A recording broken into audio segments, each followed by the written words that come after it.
This episode from the life of Sherlock Holmes will be transmitted to our men and women overseas by shortwave and through the worldwide facilities of the Armed Forces Radio Service. Petri Wine brings you Basil Rathbone and Nigel Bruce in the new Adventures of Sherlock Holmes.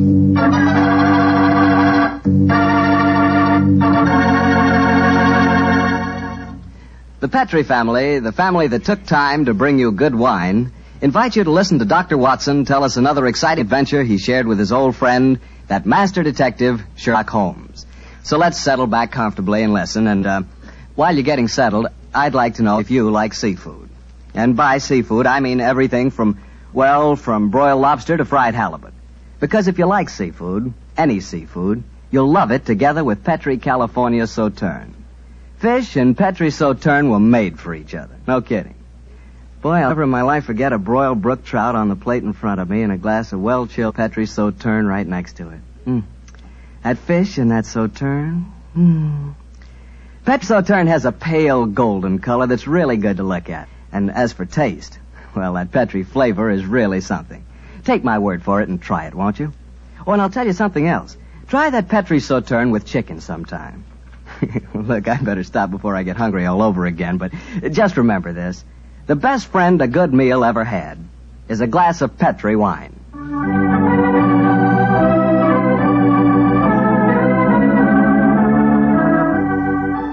And now let's keep our appointment with the good Dr. Watson. Good evening, Doctor. Good evening, Mr. Bartell.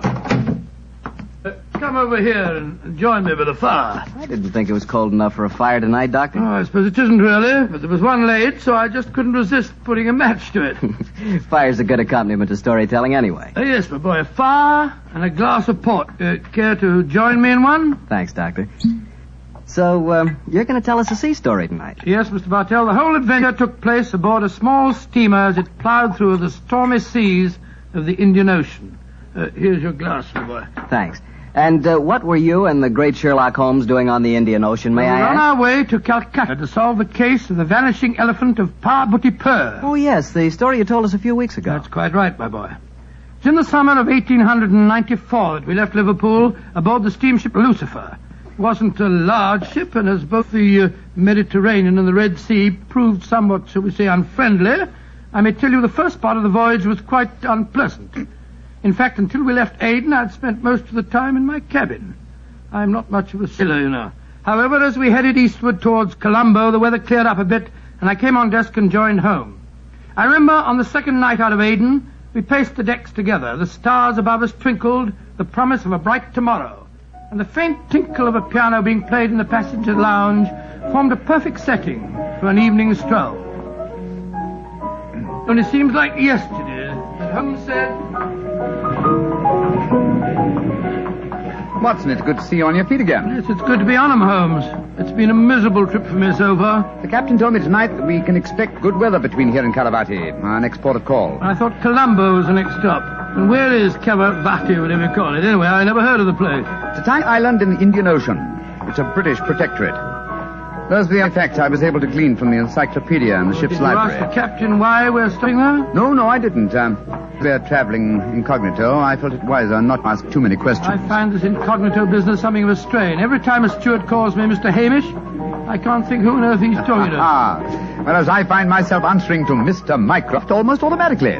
By the way, old chap, now that you're going to mix with the ship's passengers, I suggest that you adopt a Scotch accent. It would seem more appropriate for Mr. Hamish, and I don't want anyone aboard to suspect our true identities. I'll do my best, but I must say, Holmes, I think you're being unnecessarily mysterious. Possibly I've been influenced by reading too many of your rather florid stories of our adventures together. My stories are not florid. They're all perfectly true. Oh, don't be angry with me, old chap. Don't be angry, please. By the way,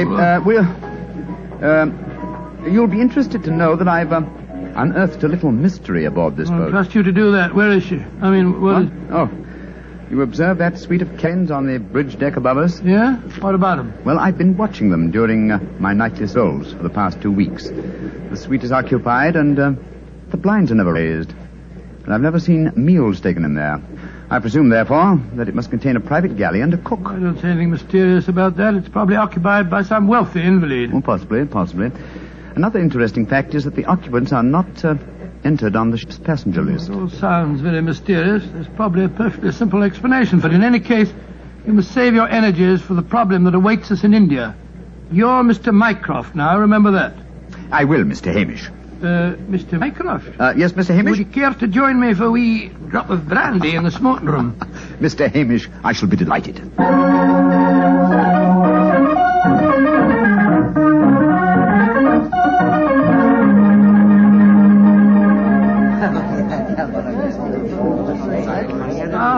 This is excellent brandy. Excellent. Watson, you notice that rather garrulous gentleman over there in the corner?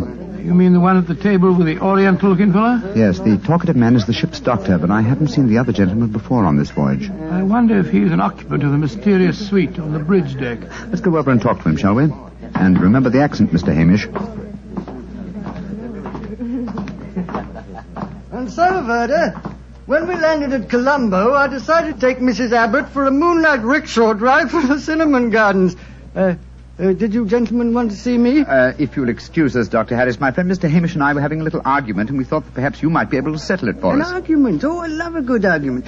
Sit down, gentlemen. This is Mr. Verda. How do you do, gentlemen? Good evening, sir. My name is Hamish, and this is my friend, Mr. Mycroft. I'm so happy to meet you, gentlemen. Now, how do you know, Mr. Verda? Now, gentlemen, tell me what you're arguing about. Well, I Doctor, love a good argument. You see, it wasn't exactly an argument. My friend Mr. Hamish insists that the Suez Canal was built by a Dutchman in 1870. I'm convinced that it was built by Lesseps, a Frenchman, in 1869. We thought you'd know. You flatter me. I'm only a ship's doctor, not an historian. Ask Verdi. He probably knows. Can you settle the question for us, sir? I can, Mr. Mycroft.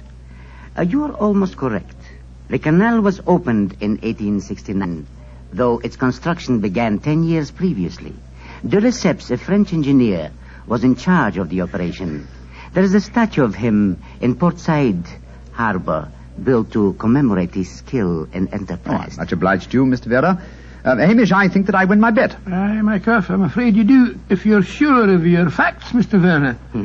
I'm sufficiently sure of them, Mr. Hamish, to venture a small wager myself. No. I think I'll not make any more bets on the subject, thank you.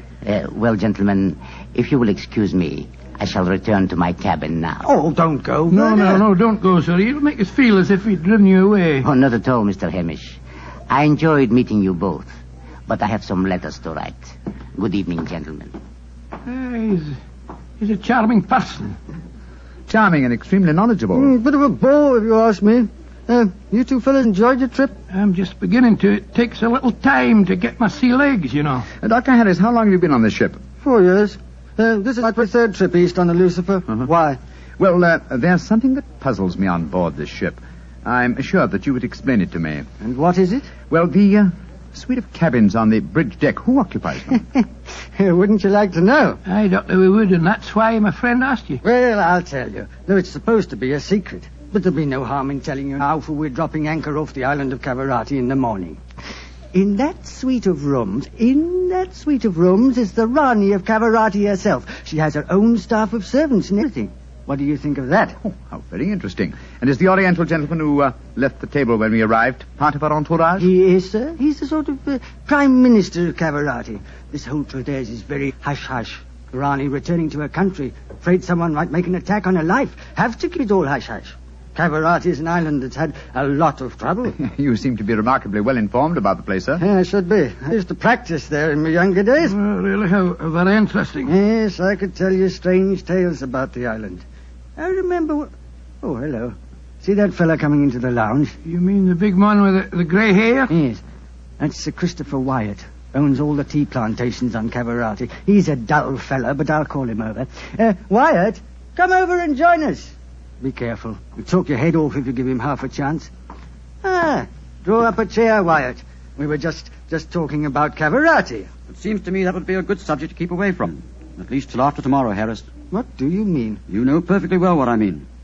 I should have thought that after your own experience on Cavarati, you'd have learned a little discretion. You're talking like a schoolmaster, Wyatt. Why don't you just sit down, have a drink, and be friendly? Thank you. I prefer my own company. Pompous ass.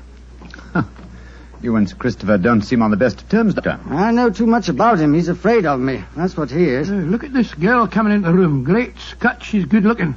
Judging by our oriental costume, she must be a member of the Rani's retinue. She's coming to our table.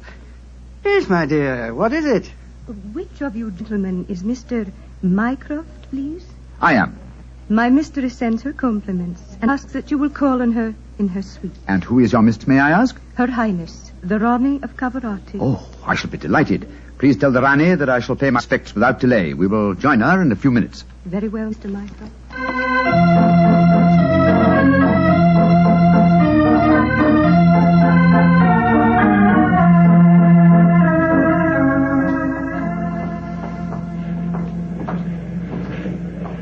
You know, Holmes, this is pretty exciting. The girl that just brought us the message was a stunning creature.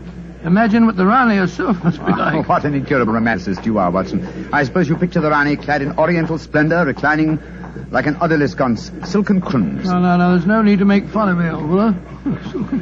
Ah, here we are at the cabin. Ah, it is you, gentlemen. Follow me, please.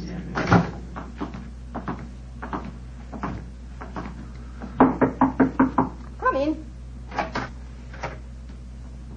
Her Highness, the Rani of Cavarati. All right, Regina, you can off it. Yes, Your Highness. Well, me lads, don't look so startled. Come in and sit down. Your Highness, What's the matter? Don't I fit into your picture of a Rani? What did you expect? A slant-eyed beauty with a veil and big hips? Well, I've got the big hips, all right. Your Highness. Never mind, Your Highness. Sit yourselves down and talk free and easy like. I may as well begin by telling you that I know who you both are. Mr. Sherlock Holmes and Dr. Watson. Dear me. Oh, I've seen you in the good old days in London, you know. May I ask if our visit is purely a social one, or are you in need of professional advice? Oh, a little of both, Mr. Holmes, a little of both. And we'll start off with being social. Bruma. Mem Sahib. Champagne. Botachi, Mem Sahib. If you'll pardon my asking you, madam, but I've never seen you before somewhere. Oh, that's a question I always haven't answered. Yes, you probably have, Dr. Watson. You see, I was in the chorus at Daly's Theatre in London for quite a few years, until the Raja of Cavarati decided I'd look better on his island than I did in front of the footlights. Your husband, the Raja, is dead, isn't he? Yes, he was killed playing polo. Champagne, Mem Sahib. Colo. Champagne Pinasecta. Acha. He doesn't speak English, so I'll get along with telling you my troubles. Mr. Holmes, somebody's trying to kill me. Kill you? Good God. May I ask what reason you have for saying that, madam? You may, Mr. Holmes. Before I left England, I had threatening letters warning me that if I ever went back to Cavarati, I'd never get to the island alive. I got another letter in Port Said that said the same thing. You kept these letters, I trust? No, I didn't. I tore them up. I never did pay any attention to letters that weren't signed. Well, that's a great pity, madam. Those letters might have been invaluable. Well, it's too late to think about that now, Dr. Watson. Here's what's on my mind.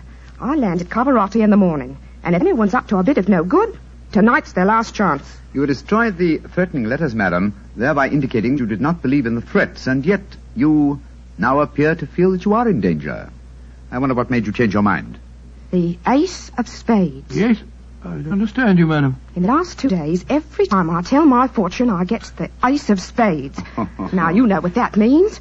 Death. Oh, come now, madam. If you'll pardon my saying so, that's a very childish superstition. Well, the cards have never lied to me yet.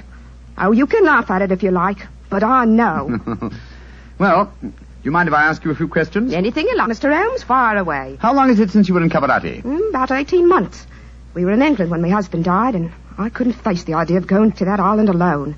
Then 3 months ago, Verda... Oh, he's the chief minister of Cavarati. Yes, madam. We met him for a moment in the lounge. Verda came over to England to persuade me it was my duty as the Rani to go back. I see. As far as you know, have you any enemies among the passengers on board the ship? Oh, that's an odd one to answer, Mr. Holmes. But I can tell you right here in my suite there's someone who doesn't like me. That girl Raduna, the one that brought you my message. She was in love with the Raja herself. I know she hates me, even though she did stay with me in England after my husband died. How about Ferda, your minister? Oh, he's all right. My husband thought the world of him, and he's been wonderful to me. He came from Cavarati recently, you say, to persuade you to return there. That's right, Mr. Holmes. Well, Bruma seems to be all right after drinking that champagne, so it'll be safe for us to have some now. Champagne omlogido? Botachi, Mem Sahib. Oh, I've been burning with curiosity to know why you gave him a glass of champagne a few minutes ago, and yet we didn't have any. Well, surely that's obvious, Watson. Fruma is the official poison taster, isn't he, madam? That's right, Mr. Holmes. He tastes everything I eat or drink before I do. And if it doesn't affect him, then I know it's safe. Berta brought him over to England when he came to fetch me. On the island of Cavarati, poisoning's quite an hobby, you know. There were 2 people in the smoking room tonight who seemed to know quite a lot about your island. The ship's doctor, a rather garrulous gentleman by the name of Harris, and Sir Christopher Wyatt, who owns tea plantations on the island. Do you know either of them, madam? I should say I do, both of them. Dr. Harris isn't any good. He was on the island a bit, but got into some kind of trouble, and my husband had him thrown out. And how about Sir Christopher Wyatt? Oh, Chris is all right. I saw quite a bit of him in London after my husband's death. As a matter of fact, well, if I weren't going back to Cavarati, I don't think he'd be on the boat at all. He hasn't been there over 5 years, ever since he had a row with my husband over the wages he paid the native labor. It seemed to me that several people aboard this boat have a personal interest in the island of Cavarati. Interests that might be influenced by your death. Yes, just what I was going to say, madam. I think we should keep an eye on you. Oh, that's just what I was hoping you'd say, Doctor.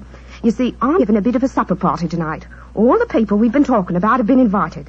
And I thought if you two were to be here, perhaps you'd be on the lookout for any funny business. How about it? Well, of course we'll come, won't we, Holmes? I think it might be a good idea, though I would suggest that we retain our incognitos as Mr. Hamish and Mr. Mycroft. Whatever you say, Mr. Holmes. And now, let's have that champagne.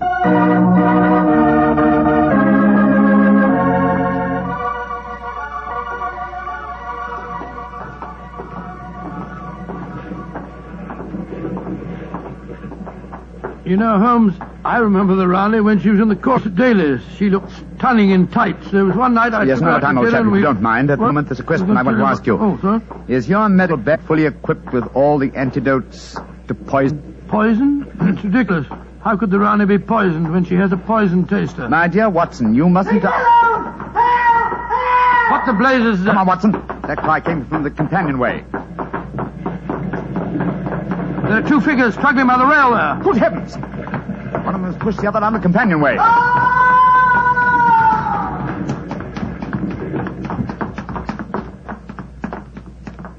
Good Lord. His skull smashed in. I'm afraid that he... What's happened? Sir Christopher Wyatt. What are you doing here? I was taking a stroll. I heard a yell from this direction and came here as fast as I could. Great Scott, this fellow's bleeding badly. We must get the ship's doctor. It's hardly necessary, I fear, Sir Christopher. What do you mean? In the first place, this man is dead. In the second place, he is the ship's doctor.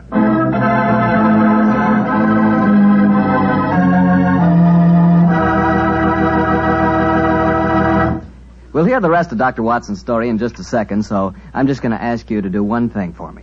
Well, I should say for yourself. Tomorrow night, if you're having meat or any meat dish for dinner, why not open up a bottle of Petri California Burgundy? That wonderful, rich, red Petri Burgundy will turn your dinner into a real feast. You see if it doesn't. Because there's nothing like a good wine with good food. And I know your family gets good food, and I know that Petri Burgundy is a good wine. In fact, it's a perfect mealtime wine. Try it and see. And now, Dr. Watson, tell us what happened next. You said you found the ship's doctor dead at the foot of the companionway? Yes, Mr. Bartell. His neck had been broken instantly. Imagine there was a good deal of excitement aboard. No, my boy, as a matter of fact, there wasn't. We managed to get the body back to its cabin without attracting attention.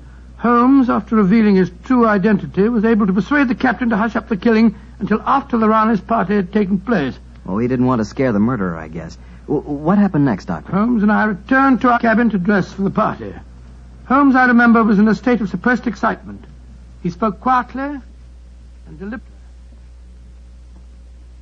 Watson, surely it's obvious why the doctor was murdered. Oh, it isn't obvious to me. But it's elementary, my dear fellow. If you are playing a subtle murder by poison, how wise to remove the one man who might save the victim's life, a doctor. Oh, you keep harping on poisoning. It seems to me to be the last way a murderer would try to dispose of the Rani. Everything she touches is first tested by the poison tester. Exactly. That's why I call it a subtle murder attempt. Didn't you notice the physical attributes of Frumer, the poison tester? Which in particular, Well, his unusually glossy hair, his remarkably clear complexion, his plump figure. Look here. Just tell me one thing, will you? What's that? I presume that in your medical bag you have a supply of magnesia. Naturally. Do you also have hydrated ferric oxide? Yes, I do. Splendid. Then it's be your party. Oh, funny things to take to a party, I must say. That's true, my dear fellow, but I'm afraid that this party may not prove as convivial as the Rani thinks.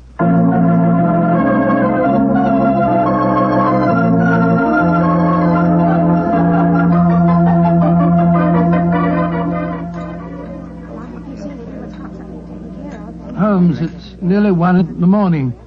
Everything seems to be going splendidly. It seems to be, Watson, but keep your eyes on the Rani. Yes, I have been. The poison taste has tested everything that passed her lips. We don't Doris to you, Christopher. You having a good time? Yes, indeed, thank you, Mr. Hamish. How about you, Mr. Mycroft? Oh, the Rani's a perfect hostess. Who could help having a good time? I don't think that girl Regina should be here, though. I don't want to be pompous, but after all, she's only a glorified servant. Possibly the laws of etiquette are not so strict in Cavarati as they are in London, Sir Christopher. Oh, perhaps you're right. But I don't trust the girl. Something shifty about her. I've told the Rani more than once. Oh, well, I suppose it's none of my business. I think I'll try and persuade the Rani to sing us one of her old songs. Yeah. He doesn't trust Raduna, and I don't trust him. I don't think it was an accident that we found him near the body of Dr. Harris. Shh. Here comes Vera. I trust you gentlemen are enjoying yourselves. Very much, Mr. Vera, thank you. I imagine you must be excited at the prospect of returning to Calavati. I am, Mr. Mycroft. Though I only left it 3 months ago, it has seemed more like 3 years. Do you ken what time we'll arrive there? I am told that we shall be there in 5 hours, Mr. Hamish. Oh, look. The Rani's at the piano. She must be going to give us a tune. Yes. Let's move a little closer, shall we? Chris here has asked me to sing something. Well, my voice isn't what it used to be, and don't I know it. But me spirit's the same, and that's enough to put a number over. So, old time, boys, here we go. My sweetheart's the man in the moon. I'm going to marry him soon. 'Twould fill me with bliss just to give him one kiss, but I know that a dozen I never would miss. I'll go up in a great big... Great Scott, she... Quick, Watson, your medical bag. I'll lock the doors. Right, Holmes. Bring some water, please. Help me. Oh, please, help me. What is the matter? Don't be frightened, madam. I'll take care of you. Thirsty. Give me water. Oh, such pain. All the symptoms of arsenic poisoning. Now I know why Holmes asked me if I had any magnesia, ferric oxide. Do something for me, Doctor. I'm dying. Don't worry, Your Highness. You're not going to die.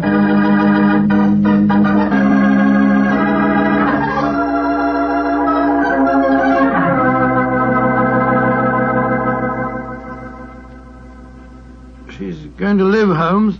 Ah, gracious me, I'm tired.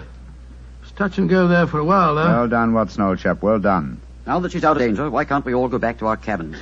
It's nearly dawn, and we've been locked in here since 1 o'clock.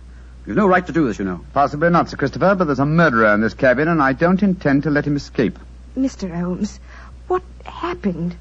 How could I have been poisoned when Frumer tasted everything first? Why wasn't he poisoned? For a very simple reason, Your Highness. The murderer has been conditioning Frumer for over a year. What do you mean? He's been feeding him gradually increasing doses of arsenic until he has finally become immune to the poison. Great Scott, I never thought of that. Frumer's glossy hair, his complexion, and stout figure are all typical of a person who consumes arsenic regularly. But who could have done it? Only one person had the opportunity. Well, tell us who that person No, is. not you, Sir Christopher, not you. For you haven't been on the island for years, whereas Frumer returned from Caravati but 3 months ago. Raduna has also been in London with her mistress for the past 18 months, remember? The answer is obvious. You did it, Verda. You brought the taster over when you came to fetch me. You'd prepared him for the year beforehand. Of course I did.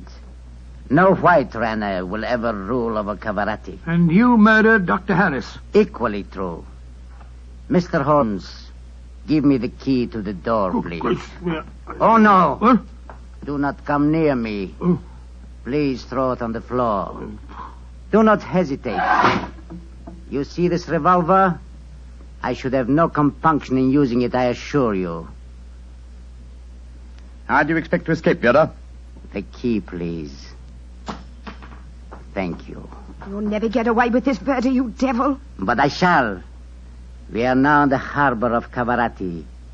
I shall swim ashore and arrange your welcome, my dear Rane. Turn your backs, please. Turn them. Thank you. Goodbye. He's gone. Come on, Watson. After him. You have your revolver, Watson? Yes, but I didn't get a chance to draw it. He had me covered. Well, draw it now, old fellow. Aim for a leg or an arm and don't hesitate to shoot. There he is, up on the lifeboat. He's climbing up on the rail. Where is he? Where did he go? Out there on the rail above us, madam. He's going to dive. Give me that revolver, Dr. Watson. Quick, that's it. Come down off there, Verder. Fools! Meddlers! Keep out of my ears! There he goes. He's dived. Madam, you shot to kill. Of course I did, Mr. Holmes. Remember that we're now in Cavarati waters, and that though I may not look like it at the moment, I am still the Ronnie of Cavarati.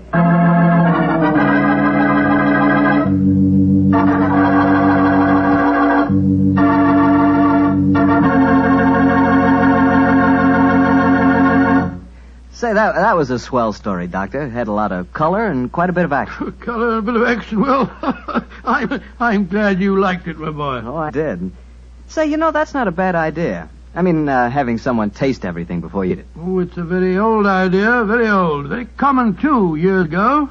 You know the kind of job I'd like? No, what's that? I'd like to be the official taster for the Petrie family. Boy, just think of all the Petrie wine I'd get to taste. Petrie to the right of me, Petrie to the left of me. What a life. What wine? Yeah, I wouldn't mind having that job myself. You said it. The Petrie family, really knows how to make good wine. They've been making wine for generations. And because they've always owned and operated their own business ever since it was started way back in the 1800s, well, the Petrie family has sure piled up plenty of skill and experience. Yes, they've been handing down in the family from father to son, the fine art of turning luscious grapes into delicious wine. That's why you can't go wrong with any Petrie wine. It must be good, because Petrie took time to bring you good wine. Well, Doctor, what new story do you have lined up for us next week? Next week, Mr. Bartell, I'm going to tell you an adventure that Sherlock Holmes and I had many years ago. It concerns a series of bonfires, an underground cellar full of gunpowder, and a strange death on the rooftops of London.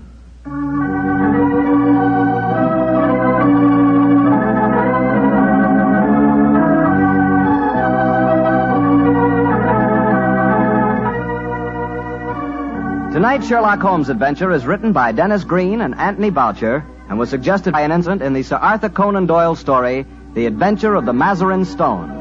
Mr. Rathbone appears through the courtesy of Metro-Goldwyn-Mayer, and Mr. Bruce through the courtesy of Universal Pictures, where they are now starring in the Sherlock Holmes series.